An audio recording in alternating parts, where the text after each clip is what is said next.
We are helping you make healthy swaps. So earlier in the morning show, we told you how to make smart but inexpensive swaps so that you and your family can have a quick and healthy breakfast. If you missed it, we have it on newsforjax.com. And right now, we want to talk about the one ingredient that tastes good, but as we all know, not good for us: salt. Consumer investigator Lauren Verno explains why we like it so much, why some kinds are better than others, and the seasonings you can use instead.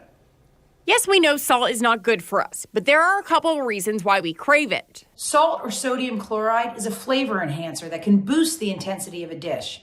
It can not only enhance sweetness, but also can mask tastes like bitterness. With so many varieties of salt in the market today, it's important to know they are not all the same. The density of the crystals makes a difference. For example, a quarter teaspoon of fine table salt has more sodium than a quarter teaspoon of coarse salt or flaked salt. So cut back on sodium by using the same amount of coarse salt when your recipe calls for fine.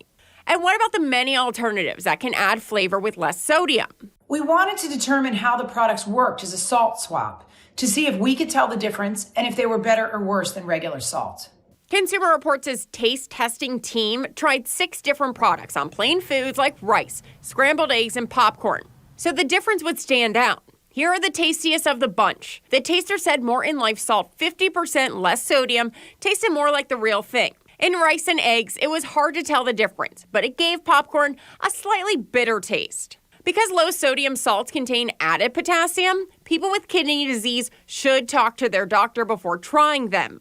MSG or monosodium glutamate products add a savory flavor to foods. Consumer Reports taster said accent seasoning tasted more brothy than salty and liked it on popcorn, but it gave a slightly metallic flavor to the rice and eggs.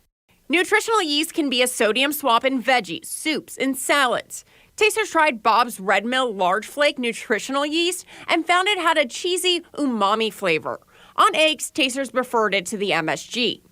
Any way you shake it, see what I did there? When it comes to sodium, less is always more. Consumer Reports suggest checking labels when you shop and go for low sodium versions of foods you like, or just control your own salt intake, adding a little at a time. Now, coming up at the 9 o'clock hour, we'll reveal some other healthy swaps that can save you money and calories at the same time. Tune in for that at 9 a.m. on The Morning Show.